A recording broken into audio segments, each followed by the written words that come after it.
जिसके कान हों वो सुन ले, जिसकी आंखें हों वो देख ले।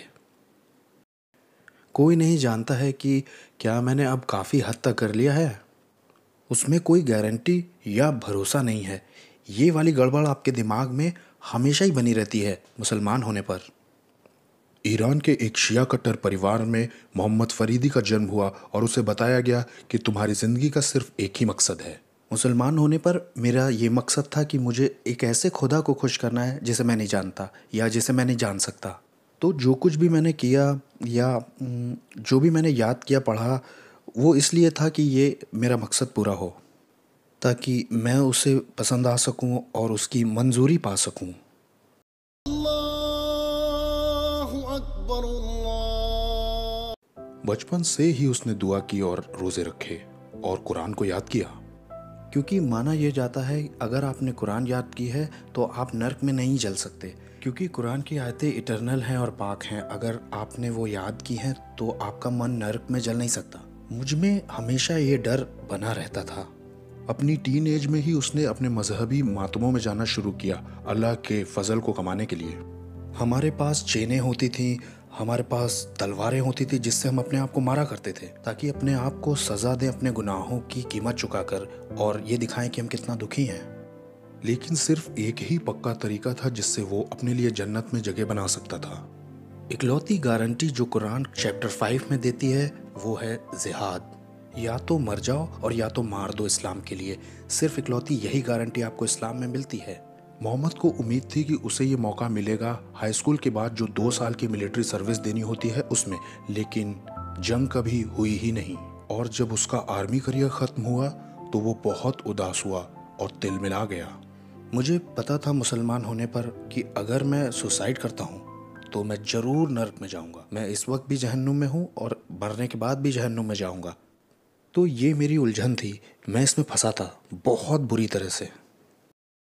और उसके बाद एक दिन वो अपने एक दोस्त से मिला जिससे वो हाई स्कूल के बाद नहीं मिला था, और तुरंत ही उसने महसूस किया कि उसमें कुछ अलग बात है। वो बहुत नर्म था और बहुत शांति उसमें थी। इस हद तक मैं परेशान हुआ कि मैंने उससे पूछा कि बात क्या है तुम्हारे अंदर आज, कुछ बहुत अलग है तुम्हारे अंदर आज। और तब उसने कहा कि मैं क्रिश्चियन बन गया हूँ। और तब वो समझाने लग गया कि खुदा कितना अच्छा है। उसने खुदा के प्यार के बारे में बात की कि कैसे उसका रिश्ता शुरू हुआ खुदा के साथ यीशु की वजह से, जिसने उसकी ज़िंदगी बदल दी। और मैंने अपने आप को डिफेंड करने की कोशिश की, मैंने उसे गलत साबित करने की कोशिश की। लेकिन 2 घंटे की एक बड़ी बहस के बाद जो कुछ मुझे इमाम ने मस्जिद में बताया था, मैं उस पर खड़ा नहीं रह सका। मेरे पास कुछ नहीं था जिस पर मैं खड़ा रह सकता हूँ एक मुसलमान होने पर, क्योंकि मैं खुदा को नहीं जानता था। लेकिन जिस तरह से मेरा दोस्त मुझे यीशु के बारे में बता रहा था, जैसे कोई अपने दोस्त के बारे में बात कर रहा हो या पर्सनल गाइड हो जिसे वो सचमुच जानता है, बेताबी की वजह से मैं घुटनों पर आया। मैंने उससे पूछा मुझे करना क्या होगा उसे पाने के लिए। जो कुछ मुझे करना है एक मुसलमान होने पर, अपने आप से अपने आप को मारना है, अपने आप को नुकसान पहुंचाना है, खुद का खून बहाना है, खुद एक कुर्बानी बनना है। उसने कहा यह सब उस इंसान यीशु में पूरा हो चुका है। अगर तुम ईमान लाओ तो तुम्हें इटर्नल लाइफ मिल जाएगी। और ये बहुत आसान है। और ये सबसे ज़्यादा हैरान करने वाली खुशखबर थी, सबसे सच्ची खुशखबरी जो मैंने अपनी ज़िंदगी में कभी सुनी थी। और आखिरकार मोहम्मद को खुदा के साथ वो पर्सनल रिश्ता जो उसे हमेशा से चाहिए था मिल गया। कुछ मेरे अंदर हमेशा से था जो हमेशा जंग करता रहता था मुझसे। वो बेचैनी हमेशा थी, इतना कि उसने मुझे हमेशा परेशान रखा और मैं कभी सेटिस्फाई नहीं हुआ।